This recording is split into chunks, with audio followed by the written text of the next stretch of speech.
Recent report. I don't know why my voice is cracking. How's everyone doing? Merry Christmas. What is up? Carol, Tammy, Matthew, J. Brimble, Gunner Girl, D Nice, Dusty Lane, Gene Rick, Daniel. How's everyone doing? We'll wait a few minutes for people to trickle in, and I just noticed I didn't set something up over here. I'm always good at that. So while we wait for people to come in, how has your day been? I had to work today, so it was pretty slow today, but got to spend some time with animals. I can't complain.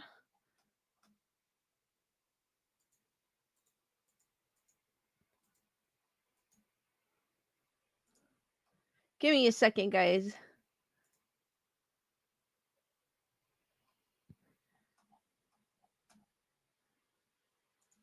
No crazy people, at least. Was a smooth day.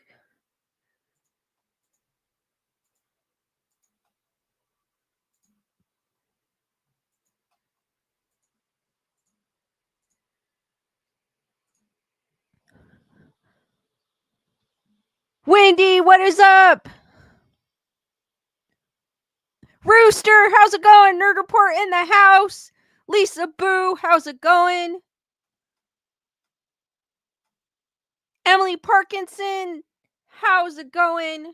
We'll wait a few people to trickle in. So how has everyone's day been?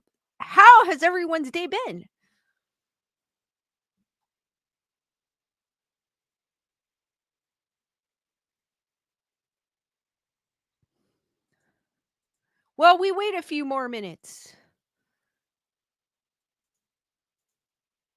Also, too, any movies, are there any movies you guys watched recently? Matthew goes good. Movies I watched recently, I was able to finally catch Alien Romulus. It was pretty good. I actually kind of liked it. Kept me entertained. I felt like, I mean, it still has the sci-fi elements, but I felt like there was a little horror dipped into it as well. Kind of, it was good. I liked it. Matthew goes good. Lisa Boo goes, our rescue here closed for adoption from the 20th to the 28th, so people not gifting animals, which is good. That's good. D Nice goes, better now that you're on. Wendy goes, good. I cleaned all day. That is super cool.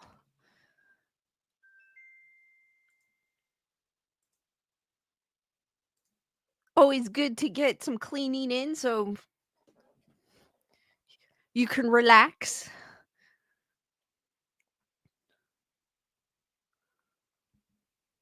I'm trying to think of what else I watched. I know I watched something else. Oh, I know it's not spooky. I finished Joker, Electric Boogaloo. First half of the movie, I don't like musicals, and Joker 2 is a musical. And loved Lady Gaga in it. Give props to Joaquin Phoenix. He actually sang in it. First half of the movie was awesome. Didn't feel like Arkham Asylum to me. Didn't feel like a Joker movie. The second half, it went more into song, and it's the type of stuff I don't like, where they're putting makeup on or something and then they jump into song. I can't stand that. So the second half of the movie wasn't that great, but it wasn't bad. Emily, thank you for gifting 5 memberships. Welcome Richie Dupe, Denny Rose, Court Press 87, SP Agent 10, and Carrie C to the Wolf Pack. Hearts for Emily and the new Wolf Pack members. Thank you, Emily. So it wasn't really my cup of tea. I guess you could say it's not as bad as I was expecting it to be. But nonetheless, I didn't feel like I wasted my time watching it. But the second half of the movie, I kind of lost interest in it. Carol goes, I made homemade dinner rolls and vacuumed and washed all the floors, then took my nephew out for DoorDash. That's super cool, Carol.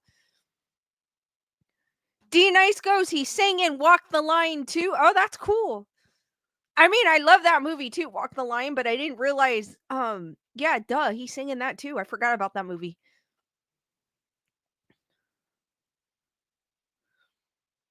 And then I started watching, what did I start watching? American Werewolf in London. I didn't finish it though. So I'm probably gonna finish it tonight because it's one of those movies as a kid I didn't really like.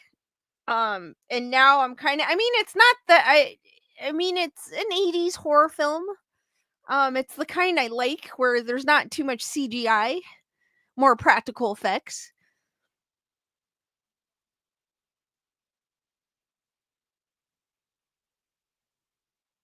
Matthew goes, Jason Haas, Tesla's video is real good. I haven't seen that yet. That's on my list. I saw that he posted that, but I haven't seen that yet.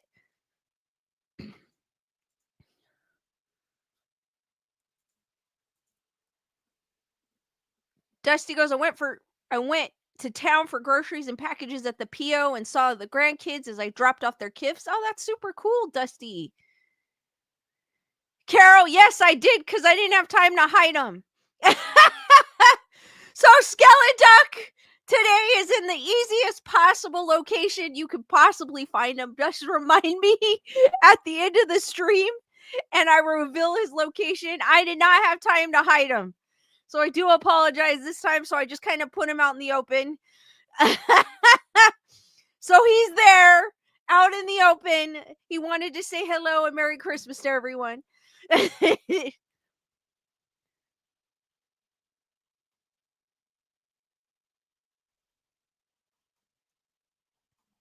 And it's not the one over here, guys.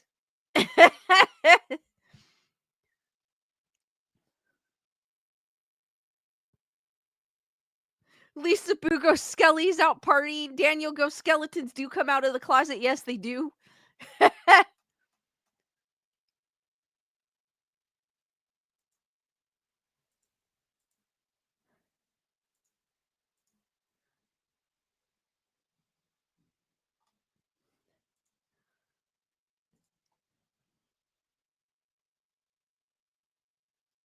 D Nice goes, the Stater Brothers down the street from me is closing, hoping it turns into a Trader Joe's or something.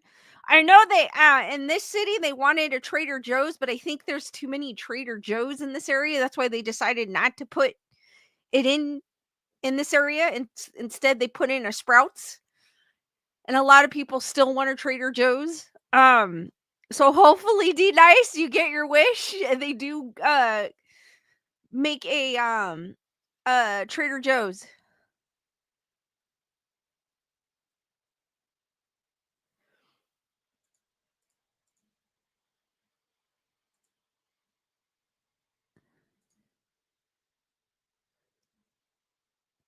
Hold on. Dusty goes, our volcano erupted Monday morning, putting on a Christmas show in the national park. That is crazy. It's cool and crazy. Denny Rose is in Canada asking what a Trader Joe's and Sprouts is. It's like it's a grocery store. It's like a smaller grocery store. They carry more I want to say if they carry more like organic stuff. I don't know how to describe it. They carry organic stuff. They carry more. I feel like they have a better variety of plant-based stuff. If you're vegetarian or vegan, I'm vegetarian, so Sprouts tends to have more of a variety. Trader Joe's does too. I want to say that it's a grocery store but smaller with probably more like organic things in it, more plant-based things, like specialty things. Gene Rick is watching A Christmas Carol. I usually watch that every year and I have not watched that yet.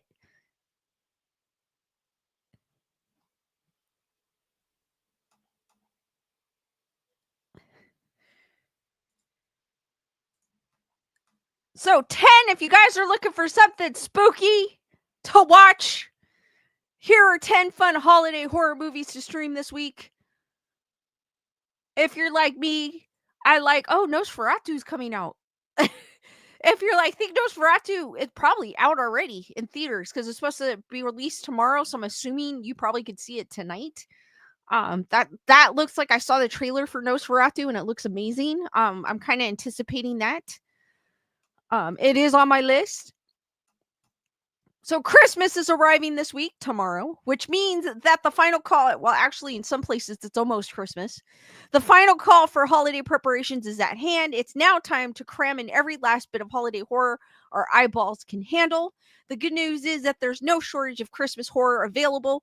This week, Streaming Picks brings double the dose of holiday horror fun to help you get through the week. As always, here's where you could stream these holiday horror movies this week. Adult Swim, Yule Log 2, Branching Out, Max. I don't know about that one. That one sounds like Yule Log 2, Branching Out. Casper Kelly's surprise sequel drops the kitchen sink approach in favor of a more streamlined horror movie that understands just how silly Hallmark holiday movies can be. That's both good and bad news for the first film survivor Zoe, Andrea Lang. Zoe finds herself in a small town Christmas wonderland, colliding with hot, available men every time she walks down the street. The bad news is that the entity isn't done wreaking havoc, leading to a surprise creature feature that's just as zany and extreme as it sounds. Who wrote this? A woman. Okay, I was going to say, it sounds like, I don't think a guy would describe how, would describe Christmas Wonderland colliding with hot, available men. Anna in the Apocalypse, Pluto TV, Roku channel, or Tubi. If you guys don't have Tubi, it is a free app. I think some of you could get it on your TV. I know I could get it on mine. I have a Samsung TV. It does have, you don't have to pay for it, and it does have some horror movies on it, and it does have some of those cheesy ones too, if you guys like the cheesy horror. There's no such thing as a holiday ending in this coming-of-age zombie musical, which means that there are some devastating losses for the high school teens who find themselves dealing with apocalypse over Christmas, but it's hard not to feel too down with such upbeat earworm songs and choreography that embrace the holiday spirit in a massive way. Director John McPhail packs this winsome horror musical full of Christmas iconography before splattering the snow red with zombie carnage. Anna in the Apocalypse walks the impossible line between traditional feel-good holiday fare and grim zombie story, making for a contemporary holiday horror classic.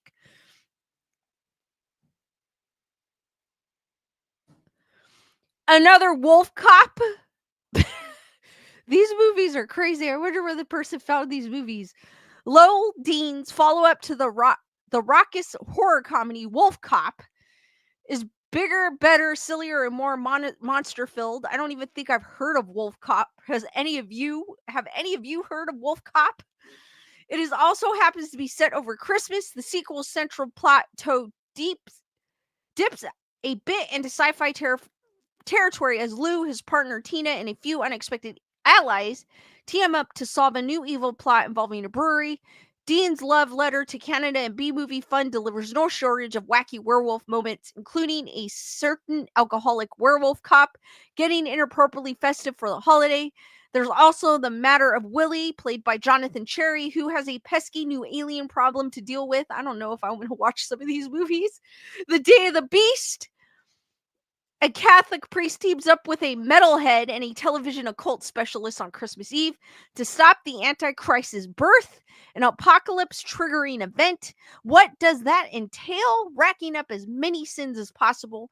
That creates no shortage of comedic moments among an unlikely trio, but the horror equally matches the humor. Alex de Iglesias' unique sense of humor and heavy metal spirit means the holiday horror movie should have a bigger following than it does. The Day of the Beast also made satanic ghosts cool long before The Witch. While Christmas is vital to the plot, expect the wacky, sinning hijinks to take precedence over Yuletide theming. Deadly Games. I think this is the only one that seems non-crazy.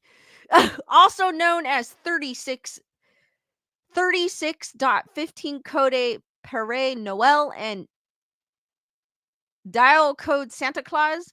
The French holiday home invasion movie follows young computer loving Thomas, a boy stuck at home alone with his grandpa on Christmas Eve. It's a quiet evening until a twisted, bloodthirsty Santa Claus crashes through the chimney. This one actually sounds normal compared to the other ones. Released a year before Home Alone, the plot has an entire eerie similarity as Thomas booby traps his house to ward off the intruders. Thomas Rambo aspirations and Trap Lane provides a sense of fun even when Deadly Games gets serious with its evil Santa menace.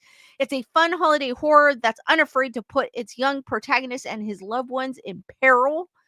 Night of the Comic.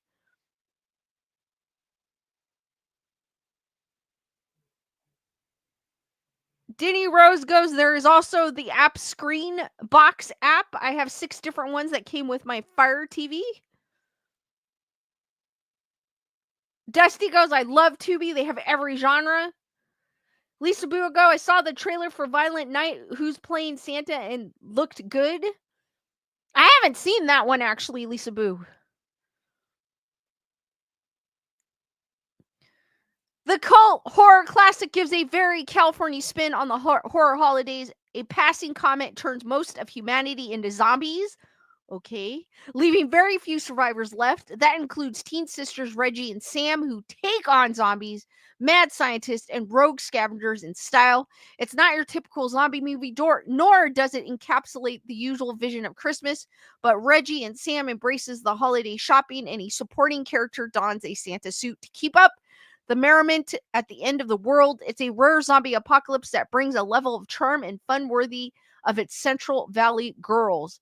The Sacrifice Game, it's on AMC Plus and Shudder. Teen Samantha, I do have Shudder. Shudder does have some cool movies on there if you're a horror fan. I also noticed that there was another horror app that I've never tried, Screambox. I kind of browsed it because I'm still trying to find Terrifier 3. And when it's going to come on a streaming service, but I don't spot it on Screenbox yet. It says you still have to buy it to purchase it. Teen Samantha, Madison Baines, and Georgia Akin, are stuck at a boarding school with chaperones for the holiday break, which is bad enough before the arrival of a murderous cult. What begins as something all too familiar eventually gives way to something more satisfying and charming in Jen Weckler's sophomore feature. Weckler's instinct for pacing, tension building, and knowing when and where to pull the rug out from viewers elevates this holiday horror entry. While the 70s set Christmas horror movie might be a grim downer for some of the unlucky characters, it winds up a charming treat for audiences. The power of friendship amidst a satanic holiday invasion winds up a seasonal delight. This one actually sounds pretty decent too. Silent Night, Deadly Night 5. There's 5 of them. I have not seen the first one. That's another movie that I see everywhere and I haven't seen it. Silent Night, Deadly Night. But I'm assuming there's 5. Mickey Rooney plays a toy maker who wears a Santa suit and makes lethal toys for all naughty boys and girls in this ruckish franchise entry. The very premise of killer toys invading homes and slaughtering families on Christmas makes for a fun concept that doesn't pop up too often, and this sequel ensures it's as over the top as the concept demands. It builds to a wild sci-fi finale, which might be saying something considering how wacky this holiday horror franchise gets as a whole. If you want to get even weirder and pagan with your holiday horror, Silent Night, Deadly Night 4 Initiation is also streaming on Tubi. There's Something in the Barn, which is on Netflix. Matthew goes, the later ones get goofy weird. Wendy goes, I like that synopsis. Denny Rose saw a British horror movie called Curse of Jack Frost. Storyline is different. It was good. Director Magnus Martins pits an unwitting American family against an army of pissed off elves in this light getaway horror movie. I don't know. This is piquing my interest. The family fulfills their dream of returning to their roots after inheriting a remote cabin in the mountains of Norway, only to find it comes with a major caveat. There's an old elf that lives in their barn, and gremlin-style requires specific rules to be followed. Naturally, only the youngest believes in elves, resulting in an accidental grudge match that sparks a violent, bloody bid for survival. The horror comedy puts an emphasis on the comedy with a splash of holiday cheer for good measures. Expect this one to operate more on lighter scares and Yule time merriment. That I can see if it's a slasher, I can see them going this. Take that, you dirty elf! I don't know. That's what I was picturing it when I was. I was picturing that. I'm sorry when I was reading that synopsis. Maybe with a little more choice, different words, but something like that. Violent Night, which is a recent, I think this is the recent one, came out a couple years ago. Santa Claus David Harbour gets introduced in this fun genre actioner as a cynic drowning his frustration in booze at a bar on Christmas Eve. Then he crosses paths with Trudy, Leah Bradley, a sweet girl caught up in an intense hostage situation that opens the doors for Santa to get violent when it comes to his naughty list. Director Tommy Wirkola, Dead Snow, infuses his gore-soaked sense of humor into a story that pulls from a variety of familiar holiday fare, ushering a new crowd-pleasing Christmas set actioneer that's more than willing to get violent. With a sequel on the way, this Christmas might be a great time to catch up. I have not seen Violent Night. I did hear about it and I saw the trailer. I just haven't had a chance to see it yet. But those are some holiday movies. Some of them a little cheesy, I feel, but some of them they do sound kind of interesting. So if you guys are looking for something cheesy and Christmas horror to bring in the holiday spirit, check some of those out. And I'm sure there's more. If you search, I'm sure there's more on Netflix and Max and all that stuff.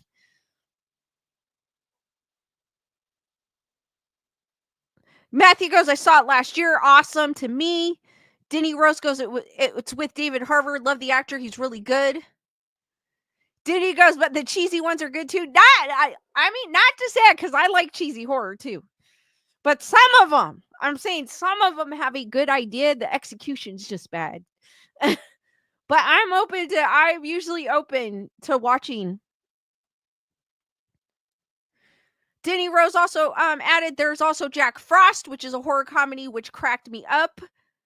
And Krampus. I watched Krampus last year. I liked Krampus.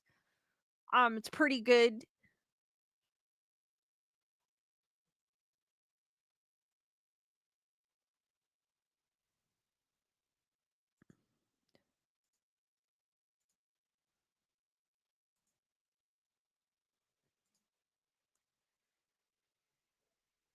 Diddy Rose, a Christmas. I know they should do a Christmas horror story. There are Christmas horror stories. Believe it or not, more legends, I would say. I wish we had some of the sorry about that, guys. I wish we had some of these legends here. So these are I know I spoke about last year, I spoke about Krampus. I'm kind of obsessed with Krampus. I think that legend is pretty cool. It's a super, I mean, it's horrifying to look at, but I find it awesome. So this is 9 of the most terrifying Christmas traditions from around the world. I mean, we don't have terrifying ones, unfortunately, because when Christianity came along, I felt like they changed things to make it more to fit Christianity. I feel like, and so we don't have the scary when it comes to Christmas.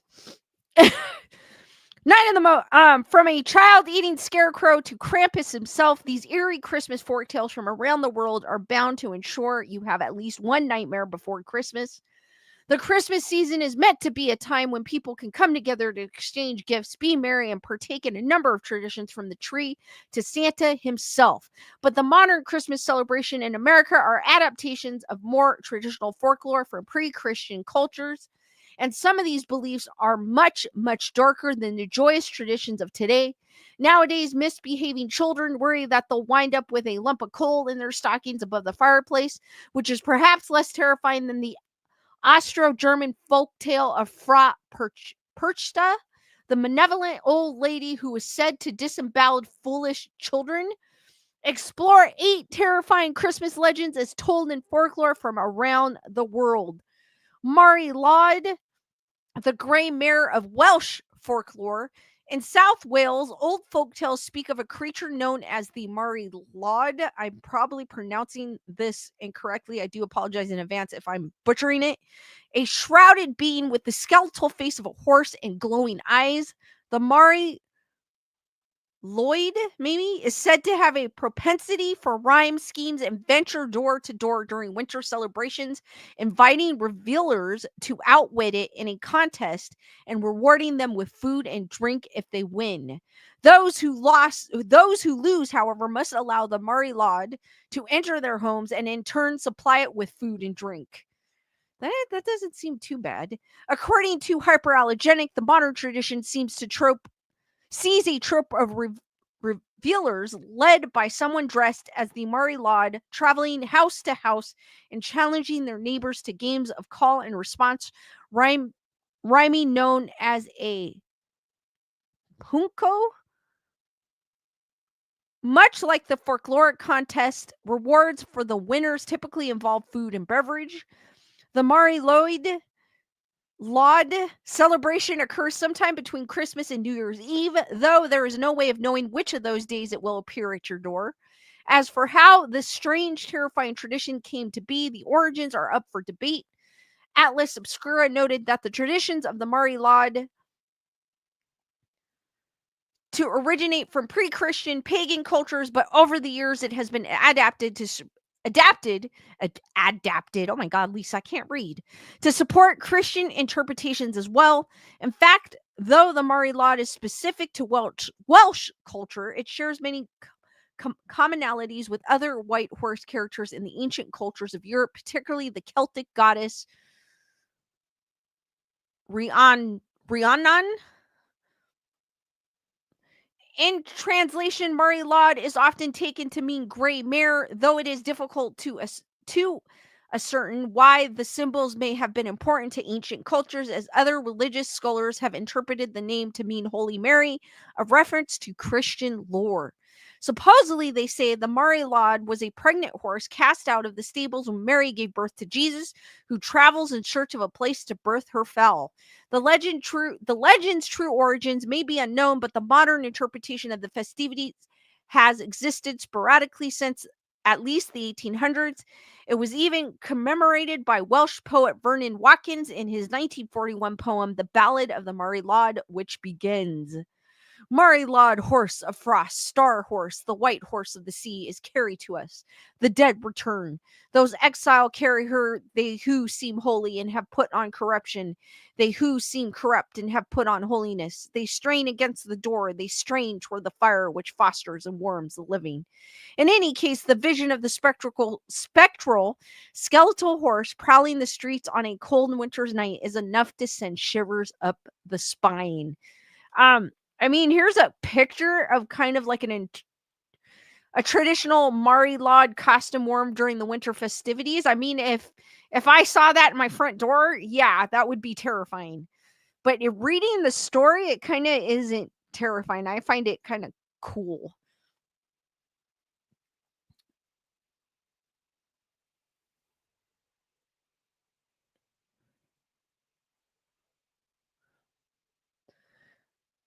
The Kalakanzori, the Greek Christmas goblins trying to end the world. During the 12 days of Christmas, beware of the Kalakanzor. Zoro.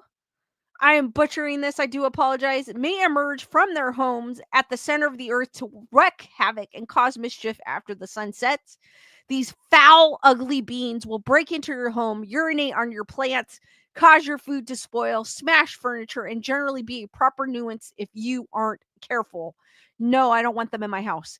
At least that's what Greek folklore tells us. According to Spiegel International, legend claims that the Zorro roam the earth between Christmas Day and January 6th, the day of the Epiphany in Christianity. During this time, the earth's waters are allegedly unbaptized or unclean, allowing the despicable creatures to surface and cause damage wherever they go. Descriptions of their appearance vary widely from ugly, human like creatures with iron claws to short, hairy goblins with monkey arms and cleft hooves. The one commonality among these descriptions, the Calicanzaro, are hideous. As told by the folks over at Helinka, the Calicanzaro are chthonic, meaning they reside in the underworld. So here's a depiction of the Calicanzaros. Um, they just basically look like goblins with hooves as feet. Their diet reportedly consists of unsavory items like insects, snakes, mice, and rotten fruit. As servants of the devil, they fear holy water, religious icons, and fire. They also are said to take commands from his creature they call their mother, who decides which humans will be subjected to the Calicanzaro's mischievous deeds. Well, if they fear holy water, religious icons, and fire, can't you prevent them from coming into your home?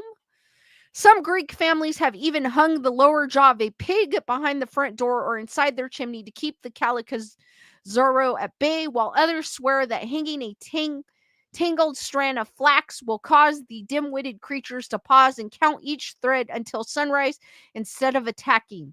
However, the surest way to protect your home from the Calicanzaro is to light a fire. Though burning an old leather shoe allegedly offers extra protection, as the smell is enough to deter even the foulest of creatures. Jennifer Marie, what is up?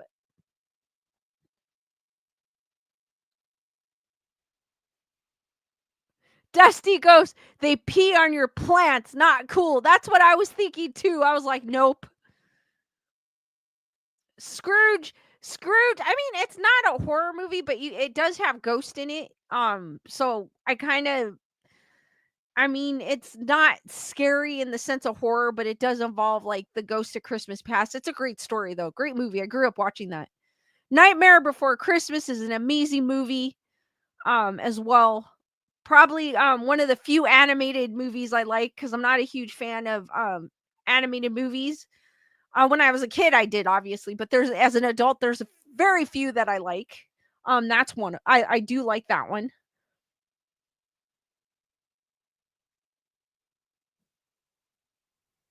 Jennifer Marie goes, we all have the flu. Oh my God, sorry to hear, Jennifer Marie. That sucks. I hope you are on the mend soon. That is terrible. Luckily, I have escaped it. I'm knocking on wood. I'm hoping I don't get it. But hoping for a quick recovery, Jennifer Marie. That is nasty. Krampus, the Christmas devil who brings season's beatings. I love the story of Krampus. Just the look of Krampus is amazing. I bought an ornament. I was gonna bring it in here and I forgot of like a chibi Krampus. It looks like a cute Krampus. I was gonna hang it back here, but I forgot it. It's in my room. In recent years, Krampus has regained some status in the public sphere thanks in part of the 2015 horror film starring Adam Scott. Still, you'd be hard pressed to find anyone hoping to get a visit from this ghoulish Anti-Claus. As the legend goes, Krampus is a devil with goat hooves, pointed horns, and a long snake-like tongue who roams through the Tyrolean mountains and the Alps along with his perchant, an army of nasty, foul-tempered elves who delight in punishing children. On the evening of Krampus Snatch, on December 5th, Krampus ventures home with his companion Saint Nicholas. Yes, Santa apparently used to hang out with demons, doling out punishments to naughty children, miscreants, and drunks. In many versions of the legend, Krampus carries with him a large bundle of branches, which he uses to whip naughty children. Probably shouldn't have said that.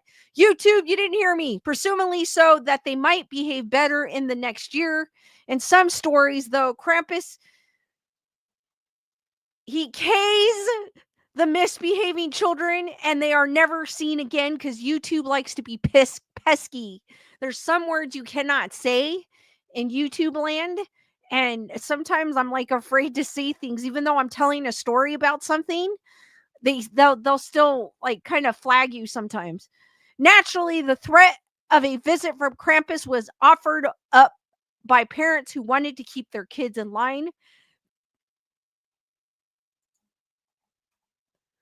As could be expected, Krampus was likely not a creation of Christians, but rather a long held pagan symbol that was later altered to fall more in line with Christian beliefs.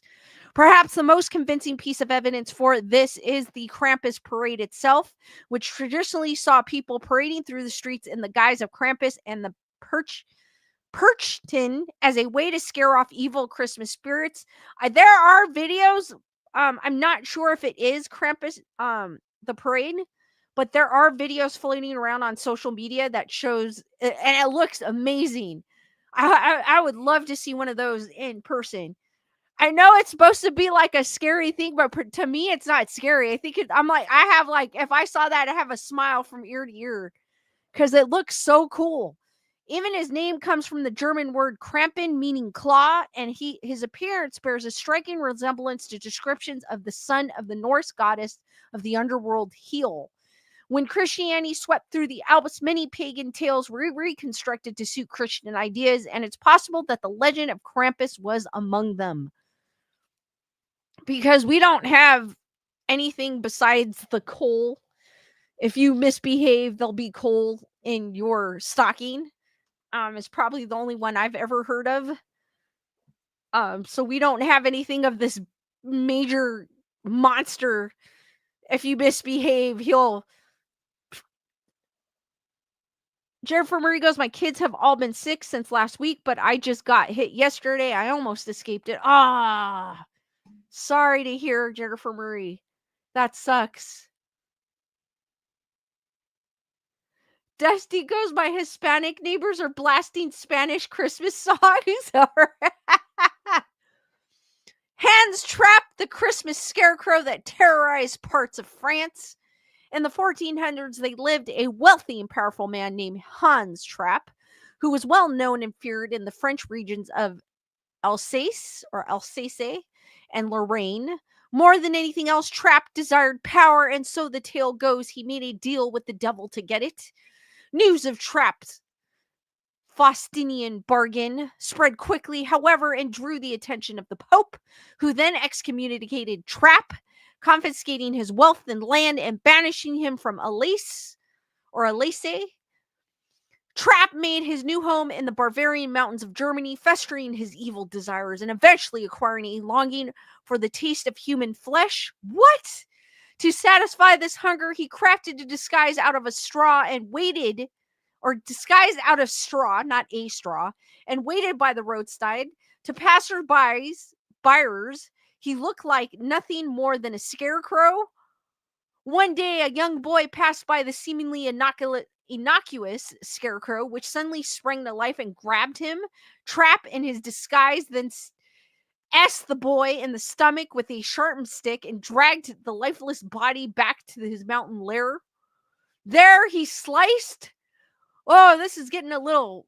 This is definitely a horror movie in the making, if no one's made it yet.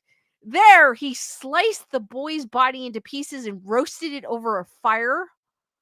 In a stroke of divine intervention, however, Trapp never got to feast on the human meat as lightning took his life, but his spirit supposedly lived on.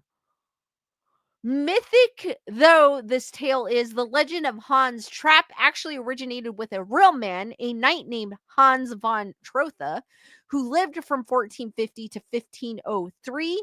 Von Trotha commanded 2 castles in Palatine, but became embroiled in a disagreement with a local abbot over some of the items in one of them. When the abbot refused to concede some of the property over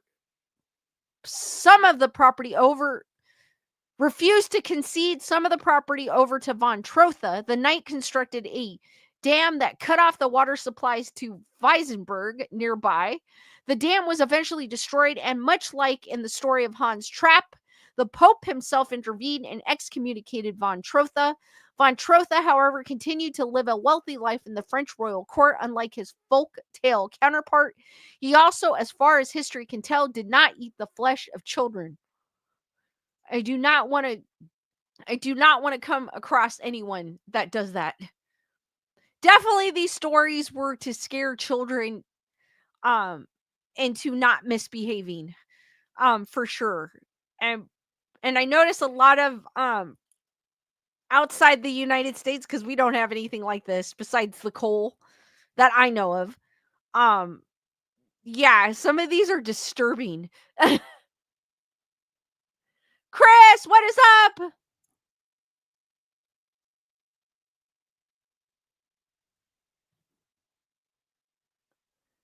Jay Brimble goes, I'm from South Wales and I never heard of this.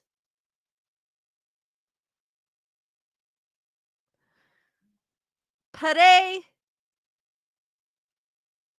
Fo. I'm gonna butcher his last name. Pare Fouettard, St. Nicholas, cannibalistic friend known as the Whipping Father. What? Here we meet another of Santa Claus' less savory friends, Pare Fouettard. I know I'm butchering it. Or Father Whipper, that's easier. Another sort of anti-Santa who has a propensity for child. What? No wonder the children behaved. I would be behaving every second. These are terrifying. There are several legends that speak of Father Whipper, but one of the most common originated sometime between 1150 involves an evil butcher who kidnapped 3 children. In this story, the butcher murders the 3 children, does the unthinkable with their throats, carves their meat up, and places it to rest in a salting tub. St. Nicholas then arrives at the butcher shop, and the butcher offers the saint some of his finest meat, which, of course, is the meat of the recently murdered children. St. Nicholas, however, in his wisdom, instead resurrects the children and sends them back to their homes. And his petty St. Nicholas then offers the mad butcher a chance at redemption, and the murderer becomes Father Whipper, a traveling companion of the saint who whips bad children. This is terrifying. Another version of the story is a bit younger, dating back to the 1550s during the siege of Metz as part of the war between Henry II of France and the Holy Roman Empire. During the fighting, French locals constructed an effigy of the Holy Roman Emperor Charles V, set it on fire, and paraded it through the streets, after which a group of tanners created the character of Father Whipper based on the appearance of the burnt effigy. Generally, Pierre Fouettard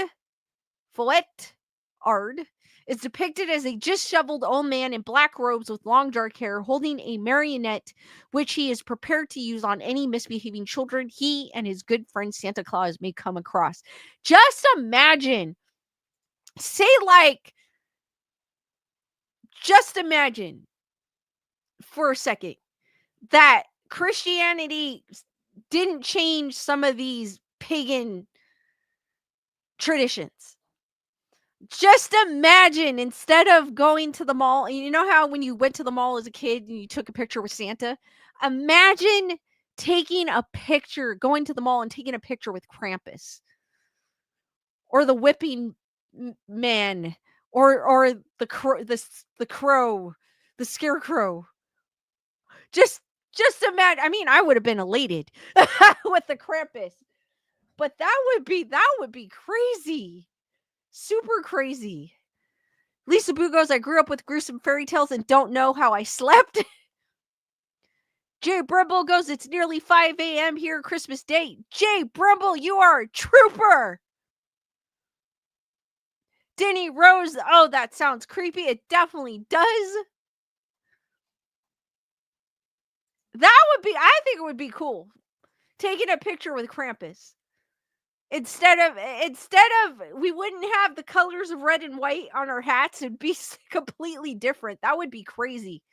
We would be living in some alternative universe. You know how when Marty McFly went Back to the Future and he changed something, so when he went back, like the timeline was completely different.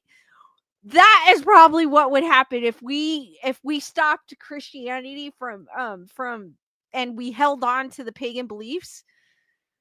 We would not have Santa Claus in some ways. We would still have Krampus or some evil like Santa.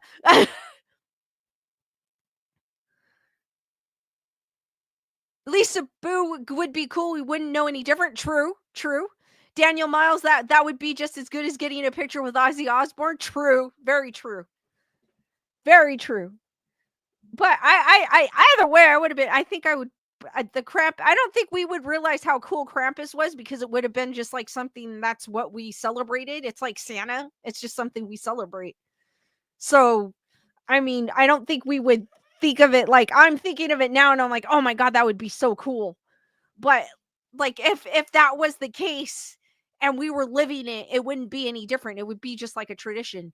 It'd be super cool. Still super cool just to think that if that happened, we may not have Santa Claus. The Jolakoturin or the Yule cat, an Icelandic monster that eats children. Oh my god, these all eat children. Don't let the name Yule Cat fool you. The Icelandic creature folklore is nothing like a kitten you would welcome to your home. For starters, it wouldn't even fit. According to Smithsonian Magazine, the legend of the Yule Cat, I cannot pronounce that, so I'm not going to try, is a creature that towers over forests and homes, prowling about Iceland on Christmas night in search of bad children to devour. And that picture looks super cool. It's so simple, but it looks cool. How does it know which children are bad, though? Unlike the omniscience attributed to Santa, the Yule Cat's judgment comes down to a single, simple test. If a child has received new clothing for Christmas, they have been good. If they haven't, they are bad and fair game to be eaten. It may seem like a strange test, but in Icelandic traditions, children who completed their chores before Christmas were often rewarded with new clothing. Following that logic, it stands to reason that children who didn't receive new clothes didn't complete their chores, meaning they were disobedient and deserved punishment. That is weird because I know as a kid, and I'm pretty sure most of you, when you were a kid, getting clothes was like kind of the boring thing. And even though you needed it, it was still kind of the boring thing. So I didn't mind not getting clothes. But if the Yule Cat was around, I'd be like, yes, give me all the clothes. And if the threat of the Yule Cat weren't enough, it's not that only hungry child-eating monsters that lurks in the Icelandic wilderness around Christmas time. The Yule Cat's owner, the monstrous giantess Grilla, has an equally twisted appetite, and her 13 ghoulish sons, the Yule lads, are always close at hand.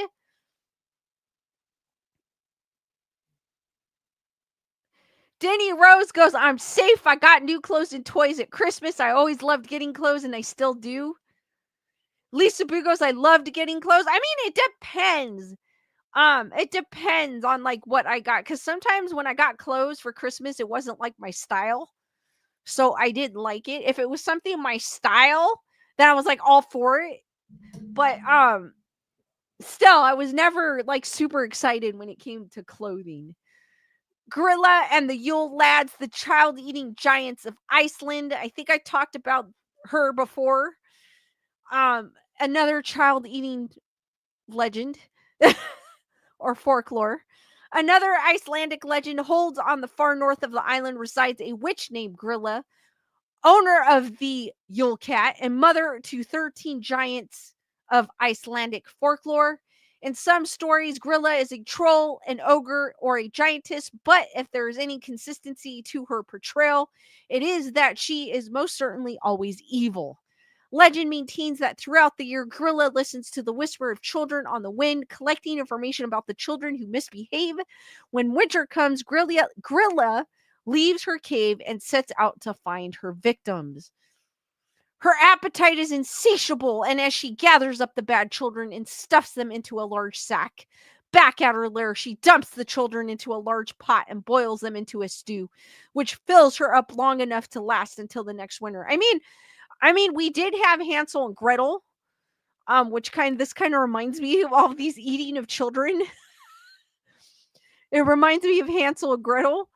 Living with Grilla in her cave are her husband, the pathetic troll Lepaludi, their pet, the Yule cat, and Grilla's 13 sons, collectively known as the Yule lads. Unlike their mother, however, the Yule lads don't feast on the flesh of children. Evidently, cannibalism was not a genetic trait, and over the years, they have actually become less scary and much more interested in rivalry. Their foul and off-putting behaviors range from tormenting sheep, drinking milk straight from the cow's udders, licking spoons, slamming doors, and peeping in windows. That's not too bad. Again, none of these are especially frightening, but they're inconvenient at best and creepy at worst. Usually a combination of the two. Imagine images of Grilla. Imagine images of Grilla were once considered so frightening that they were outlawed as a scare tactic in the 18th century. Around that time, Icelandic parents actually changed the story and told children they would receive rotten potatoes if they were bad, as fear of being eaten by Grilla had become so great.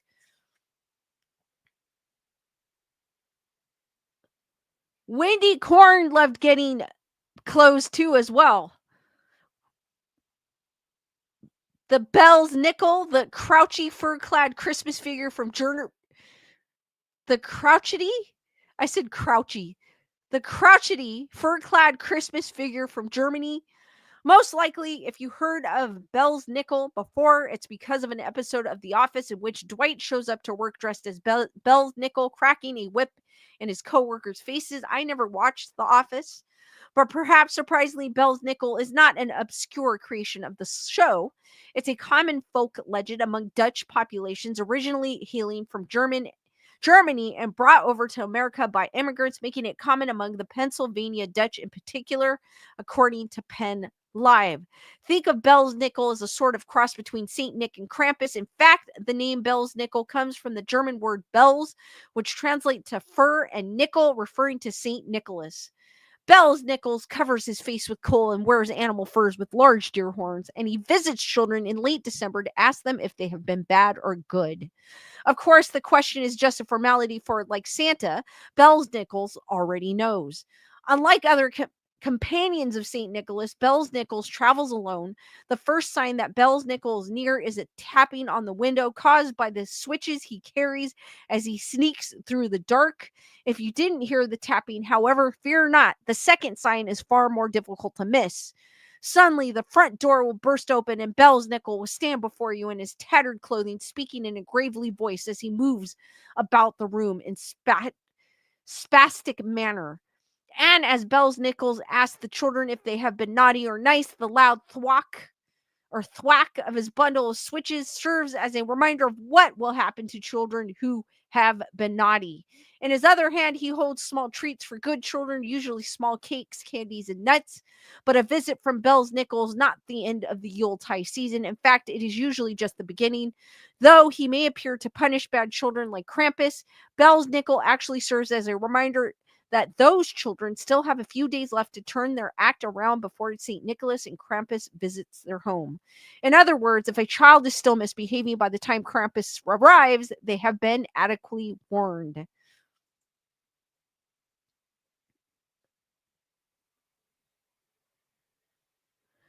Danny goes, I saw Red One. It's more an action Christmas movie. Has the evil Christmas witch Grilla, played by Kieran Sipka from The Chilling Adventures of Sabrina. Red One is good. Oh, that sounds cool, actually.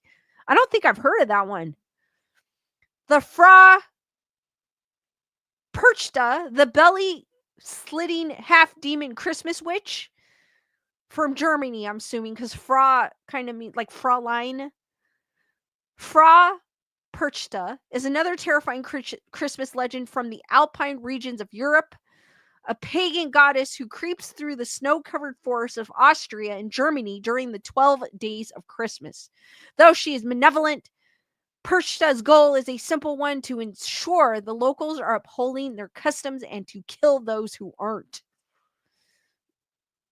When Perchta learns that someone has misbehaved during the year, legend says she enters their home as they sleep, rips open their stomach, and disembowels them. Oh, hell no. I am definitely not misbehaving. In the empty stomach, she stuffs straw, rocks, and garbage before stitching her victim back up and moving on to the next. Perchta is a sinister figure, wrote folklorist John B. Smith, who punishes the slovenly, the idle, the greedy, the inquisitive. She deals out punishments for crimes as insignificant as weaving on a day deemed sacred or feasting with too little enthusiasm. All right, note to self, when you're eating, make sure you're happy.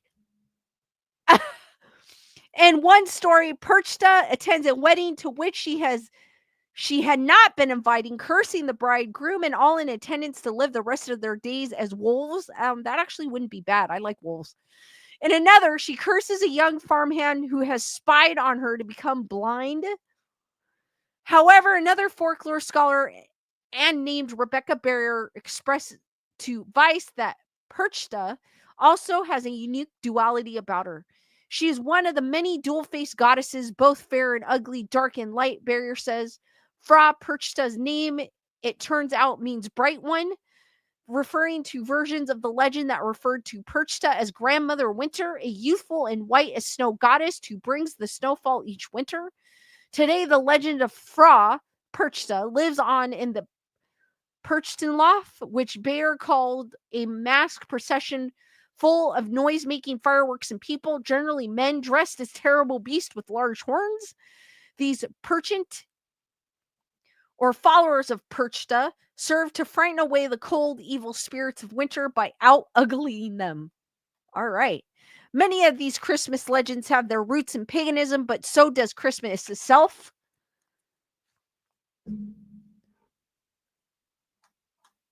What did you guys think of these? These are freaking terrifying.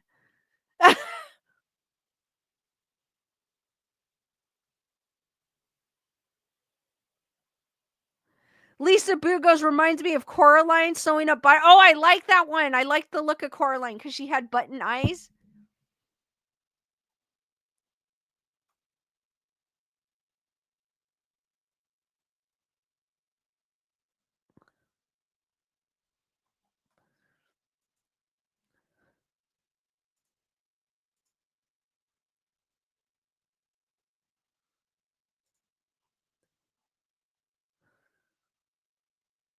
Wendy, Corey, Wendy. It seems like every single one of those legends is eating children. Seriously, I was like, so then I'm reading it. I'm like, eating children or other things. It's crazy.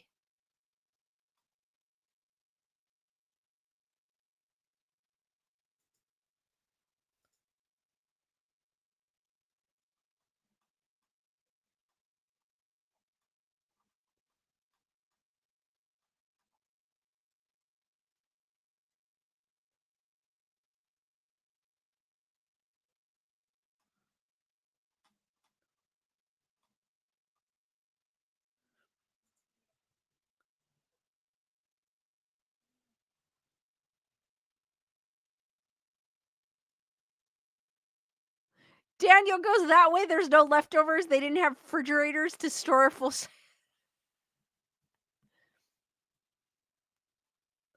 Matthew goes, yeah, adults all day, but will someone please think of the children? Exactly. I mean, most of these legends, though, were meant to. It's like even when we were growing up, Santa Claus was more of like a legend too, until we got older and um, realized that Santa was just like your parents bringing in gifts.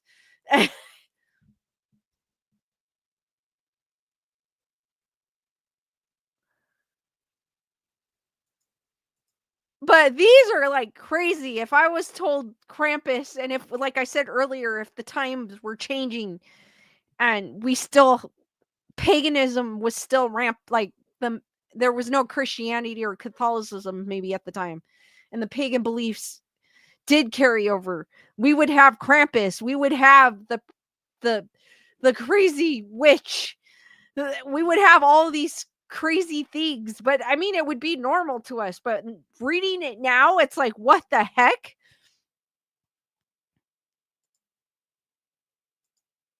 It's crazy.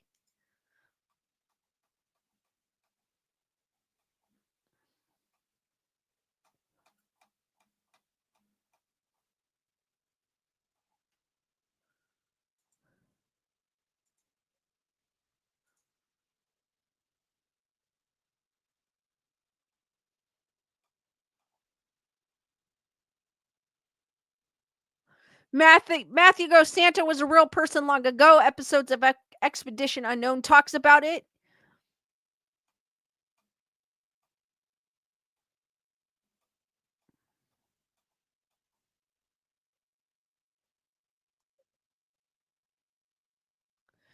Dusty goes, my parents would wrap our gifts from them, but Santa's gift was never wrapped. That was the same as me. Like, my parents would wrap the presents from them. We would have the Christmas tree, the presents wrapped all around the Christmas tree, and then the night I would never be able to sleep. I remember I would never be able to sleep Christmas Eve. And when I woke up, I would wake up like at the crack of dawn. You won't find me doing that anymore, but I would wake up at the crack of dawn and I would see all the toys out there from Santa.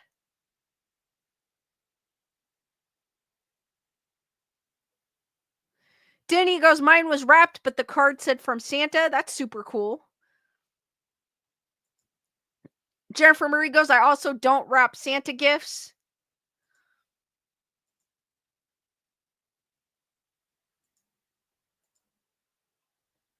I remember I even left Santa. I forgot what I left Santa. I left Santa something, cookies or something. I don't remember what it was. And Santa wrote me back. And now that I'm thinking of it, it was my dad's handwriting.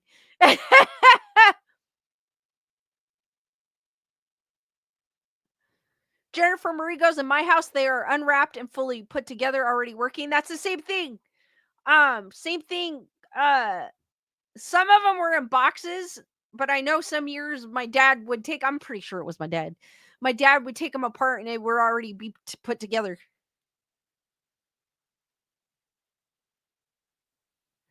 Danny, I think I tried to do the same.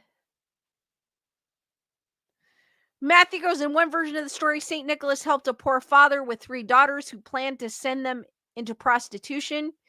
He secretly threw bags of gold through the family's window to provide dowries for the daughters. Oh, super cool, Matthew.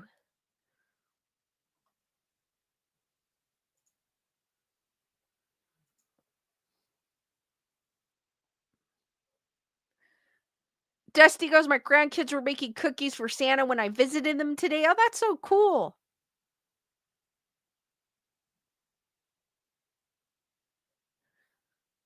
Jennifer Murray goes, I would leave Legos in their box, but like a play kitchen would already be built or batteries in a remote control car.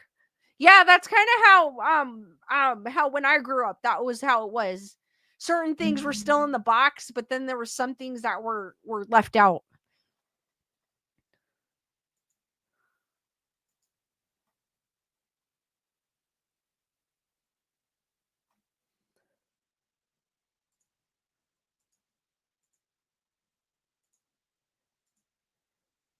Here's some. Hold on, let me go up. This is 6 spooky Christmas traditions to start with your family, but we did talk about Krampus already and Perchta, but there's this: hide brooms on Christmas Eve. At one time, Christmas Eve was thought of much like Halloween, a time when the veil between the spirit or supernatural world was at its thinnest, and many traditions spoke of this belief. In Norway, it was believed that witches and evil spirits would descend on homes on Christmas Eve. If brooms were left out, these beings would swipe them to make their travels more efficient. So many Norwegians hid them. Guess I better hide that one outside my back door. Oh, that's crazy. The Christmas spider. My friend Chelsea introduced this story to me last year with her gorgeous Christmas card. The legend comes from, I guess, whoever wrote this blog.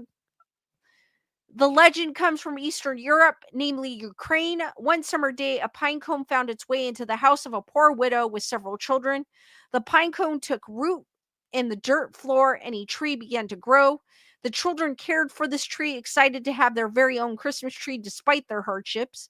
The tree grew, but the family couldn't afford to decorate it. On Christmas morning, the children and widow woke to discover the tree covered in spider webs.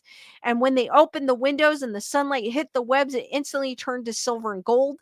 The family never lived in poverty again.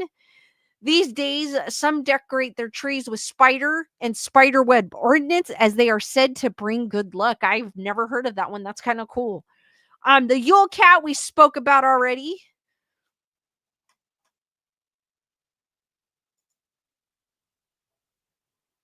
It's I was about to click on it. It said ghost stories to tell at Christmas. I was like, what?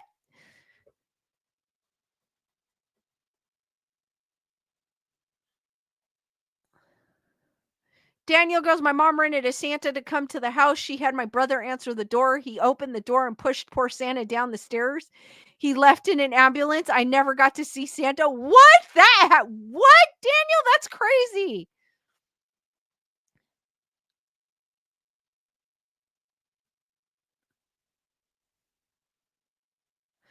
Danny goes, we're at my in-laws. My hubby and I do that every year, and we make them dinner, dessert, a nice glass of wine. Then we do the dishes.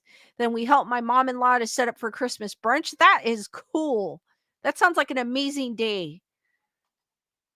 Daniel goes, I would not forget that. That is crazy.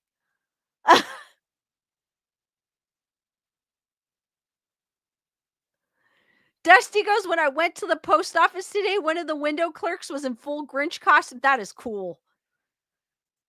That postal worker made the best of it, best of their day. That's cool. When you still have to work, but you make the best of it.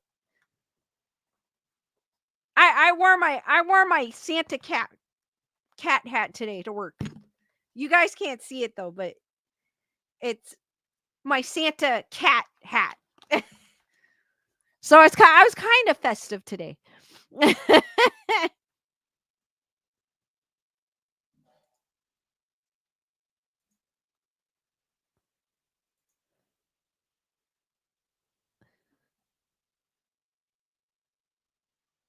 I saw that, Daniel. If you guys are in my Discord, Daniel dropped a picture of Darth Vader and a stormtrooper that was kind of Christmassy out a bit.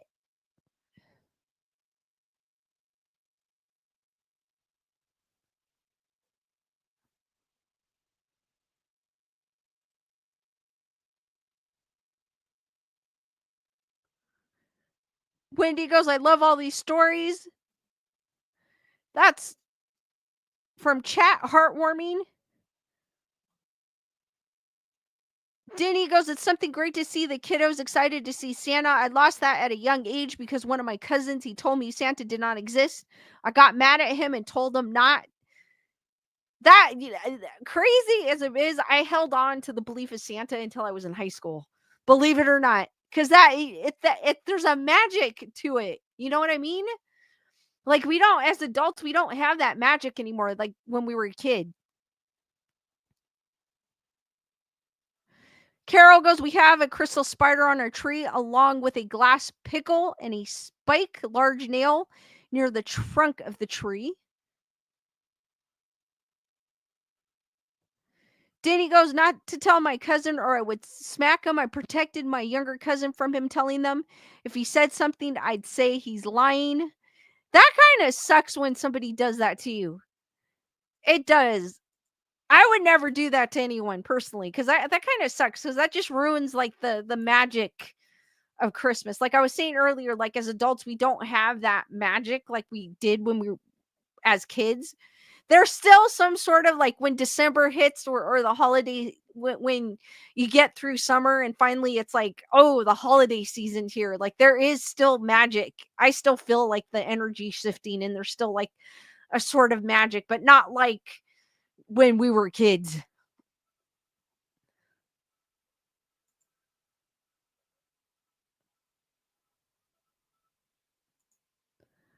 All right, guys, I'm going to open it up for questions. If you guys have any questions, feel free to ask. Skeleduck, I'll give you a few minutes to look. I'm pretty sure you guys all found him because I ran out of time to hide him, so I just put him there. But I'll reveal, just remind me and I'll reveal his location. Rochelle, what is up? Carol goes, we were brought up to believe in Santa Claus because he is the spirit of giving. Very true. Very true. Denny goes, but to see my nieces and nephews bright-eyed waiting for gifts is amazing. It definitely is.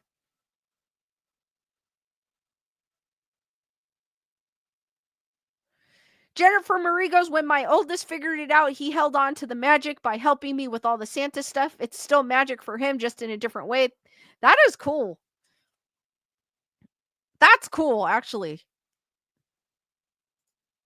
He made it his own kind of and held on to it, but a different way. That's cool, actually. Rochelle goes, Merry Christmas to everyone. Merry Christmas to you too as well. And everyone in chat. Because in some places it is after midnight, so it is Christmas. We're still in Christmas Eve here in SoCal on the West Coast.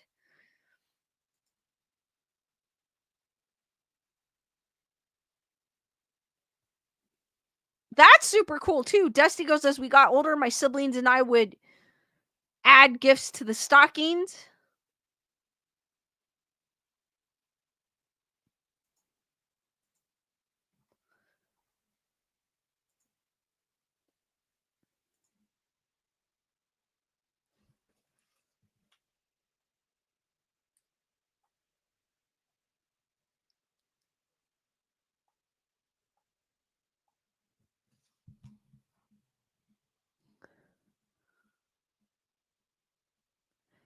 Danny goes, Merry Christmas from, I am gonna butcher this,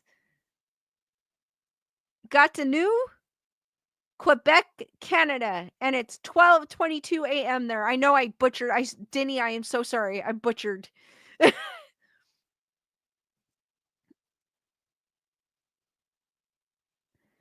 Daniel, that is so cool of you. I took my girlfriend to the nursery today and let her go nuts and get whatever plant she wanted for Christmas. That's cool.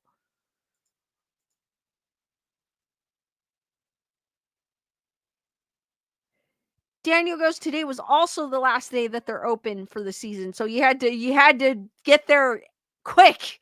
All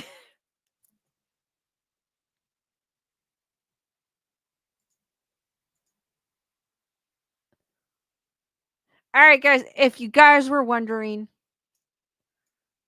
that is Rochelle. I agree. That's the best way to gift because at least she got what she wanted. Denny goes, it's pronounced got Gatino. Gatino? Gatino? Gatino.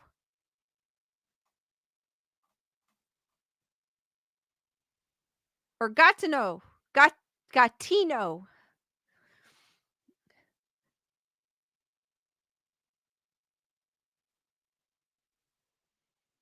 Carol goes, we used to do a few gifts and stockings for anyone that stayed here overnight on Christmas Eve.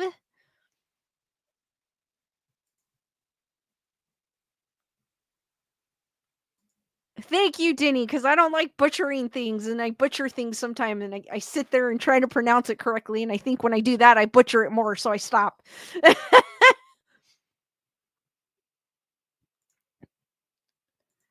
I know you guys already found Skeleduck, but he's right there, right where my finger's pointing on my left-hand side. It's probably on your right-hand side. I didn't have time to hide him, as I said earlier. So I kind of just was, because I was running a bit late, so I kind of just put him wherever. So he wasn't in the same place as last stream. So there he is. He wanted to say hello to everyone and party. Too bad. You know what? It would have been cool if I had a Santa hat for him. But there's Skeleduck.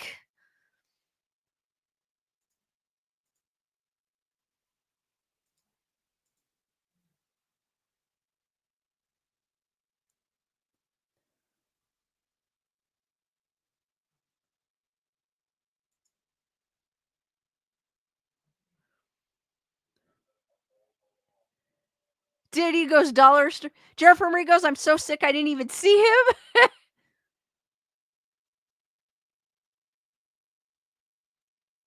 Carol, it sure made them happy they got something the next day on Christmas.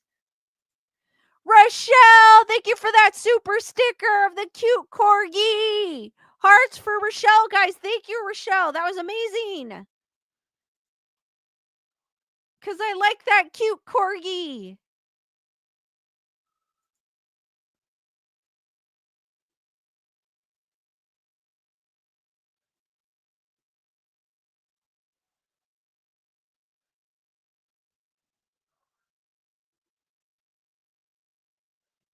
Carol's, they were not left out. Very true.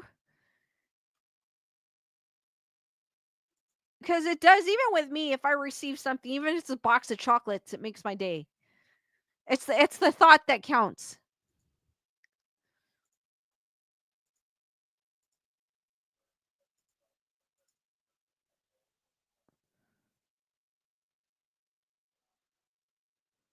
Carol goes, I still do it today if somebody was here. That is super cool, Carol.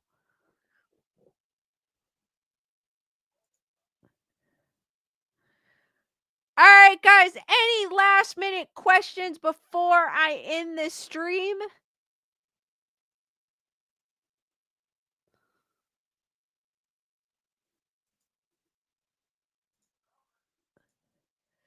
Dusty, thank you for that super chat. Merry Christmas to all. Thank you, Dusty. Hearts for Dusty as well.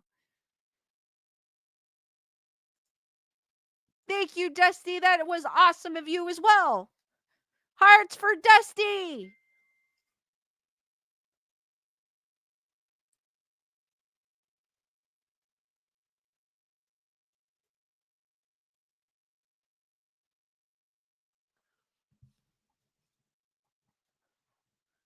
Heather, whatever. What is up?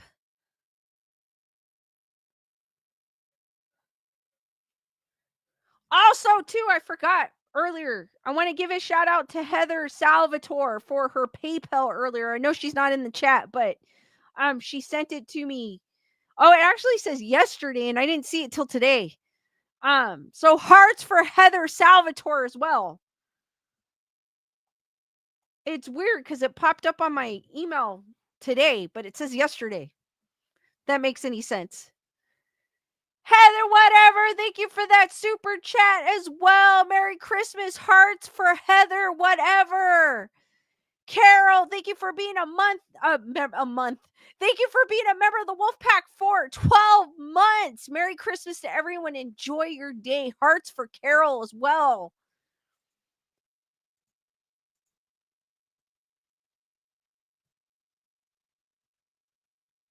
Thank you, ladies. I appreciate that. Tammy, what is up?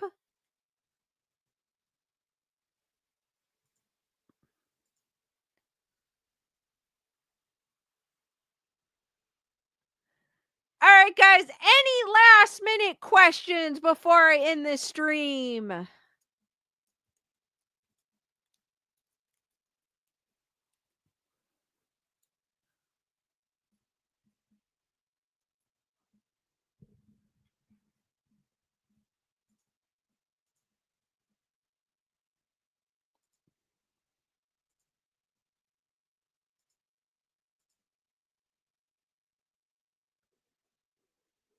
Thank you, Heather, whatever. It's a cat ear Santa hat. Because you know how I like my cat ears. Thank you, Matthew. Thank you, Lisa Boo.